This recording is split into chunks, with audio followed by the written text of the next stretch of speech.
Era un 3 de marzo. Hacía frío en el pequeño pueblo donde yo vivía, La Lomita, así le decían. Yo trabajaba en una fábrica que recién había inaugurado en mi poblado. En ella se hacían distintos productos a base de plástico. Casi todos los días salía de mi casa rumbo a la fábrica a las 6 de la tarde, porque yo laboraba en el turno nocturno. Había una pequeña leyenda sobre la fábrica, y es que según esto, fue construida al lado de un panteón. Decían que el problema no era el panteón, sino que una de las tumbas invadía espacios del terreno de la fábrica y estaba construido encima de la tumba. Tonterías, decía yo. Pero ese 3 de marzo fue muy diferente. La fábrica había cerrado una sección que se dedicaba a empacar un polvo que servía para darle color al plástico. Debido a que harían una limpieza en esa área, a mi turno se le encargó ir a flechar cada componente y objeto para que no se dañara durante la limpieza, ya que este sería a base de químicos, como si se fumigara. Era la 1 a.m. en punto, y se me encargó terminar de flechar unas cuantas cajas más. Eran las últimas, las restantes, mientras mis compañeros seguían con sus labores en otra área, un poco más alejada. El cuarto donde me encontraba era muy amplio, con luces que detectaban el movimiento, por lo que solo se encendían en un lugar donde alguien estuviese trabajando, para así ahorrar un poco de luz. Estaba en una esquina del cuarto, sentado con el plástico para reflejar y unas cuantas cajas.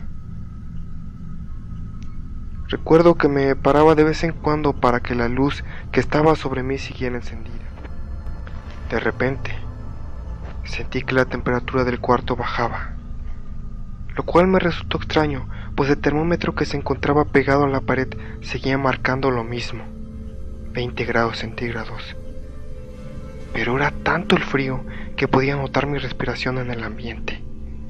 Busqué algo con que cubrirme y encontré una bolsa negra, de esas que se usan para la basura. Ya iba a terminar el trabajo y me negaba a salir solo para ir por un suéter. Pasaron alrededor de 15 minutos y por fin acabé mi trabajo. Me paré de la silla y justo cuando me paré, las luces al final del cuarto se encendieron. Qué extraño, pensé, pues la puerta nunca se abrió y nadie más había entrado. No le tomé mucha importancia y me resigné a pensar en limpiar los restos de plástico que utilicé para flejar las cajas. Pero algo llamó mi atención, un sonido. Fue muy extraño, como una respiración, como un jadeo. De repente, las siguientes luces que estaban como a 20 metros enfrente de mí se encendieron, dejando apagadas las anteriores. Sentí un escalofrío en mi cuerpo, una densidad en el ambiente imposible de descubrir y un frío extremo. Era como si estuviera en medio de una nevada. Las luces se apagaron y se encendieron las siguientes, como si aquello que estaba al final del cuarto se moviera hacia mí. Solo estaba a 2 luces de mí, lo que sea que se escondía. Bien, basta de juegos, Gerardo, grité, pero nadie me respondió. Había muchas cajas y estantes, así que quien quiera que fuese no podía verlo. Además reinaba una obscuridad que nos dividía. Era parecido a un túnel, solo se podía ver la luz al final. De pronto, se apagó la luz encendida al otro lado del cuarto y se encendió la siguiente al instante. Me asusté mucho y caminé muy despacio. Me agaché, me metí debajo de un escritorio donde se hacían las juntas en esa área. Unos segundos después se apagó esa luz y se encendió la siguiente. Era como si aquello tuviera la única intención de causarme un gran susto o al menos eso quería pensar. Se escucha muy cerca, pensé. La misma respiración jadeante se escuchaba aún más cerca, acechándome. Ya no distinguía si era una respiración o una máquina. Un sonido que se iba distorsionando entre más tiempo lo escuchaba. Quise asomar un poco mi cabeza solo para corroborar que era alguien haciéndome una broma. Pues no era solo las luces, sino el frío intenso que sentía, los sonidos y el hecho de que tuvo que ser planeado con mucho cuidado para entrar al cuarto sin usar las puertas, que hace mucho sonido al abrirse. Al instante que asomé la cabeza por el escritorio, las únicas 2 luces se apagaron, dejándome en la penumbra, como si no hubiera nadie en la habitación, incluyéndome. Sin previo aviso, algo me sostuvo de mis tobillos. Apenas iba a voltear la mirada, cuando de la nada jalaron con tal fuerza que me caí y mi mentón golpeó muy fuerte contra el piso. Me empezó a arrastrar por todo el pasillo que daba a la pared del cuarto. ¡Ayuda, ayuda!, gritaba en vano, pues aparentemente nadie me escuchaba. De nuevo giré mi cabeza para ver de quién se trataba, pero sentí como algo clavó sus garras de mi tobillo. Salieron lágrimas de frustración y temor.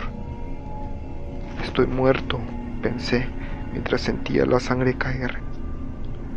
Sangre que se iba limpiando con el resto de mi cuerpo. Seguí avanzando, arrastrándome por el pasillo. ¡Suéltame! ¿Qué hice para merecer esto?, grité. Aquella criatura con una fuerza devastadora me lanzó contra un estante tirándome contra él. Seguido caí al suelo. No podía levantarme. Sentía que tenía varios huesos rotos. Alcé mi mirada solo para observar aquella mórbida criatura. Era enorme. Medía mínimo unos 2,5 metros. Era alto, flaco. Una sombra completamente oscura. Eso era. Respiraba profundamente, como si se tratara de un animal o una máquina que ventilaba. Y en donde deberían estar sus ojos, había un par de cuencas vacías que se veían blancas por dentro. Solo pasaron un par de segundos, pero me distraje lo suficiente para que aquella criatura me atravesara por el pecho. Fue un dolor instantáneo que culminó mi muerte. Todo estaba oscuro. Desaparecí. Escuché unas palabras que dijeron: pesadilla eterna. Ahora eres mío por siempre. Eran las 1:15 AM y desperté en mi silla después de aquella tenebrosa pesadilla. Estaba empapado de sudor y temblando. Revisé mi pecho, mis pies y mis manos. Todo parecía estar en orden. Entonces caí en la idea que solo había sido una pesadilla. Eso dije mientras mi ritmo cardíaco disminuía. Alcé mi mirada. Observé por última vez cada rincón de la habitación. Pero fue entonces que vi algo que me heló la sangre. La última luz de aquella habitación estaba encendida.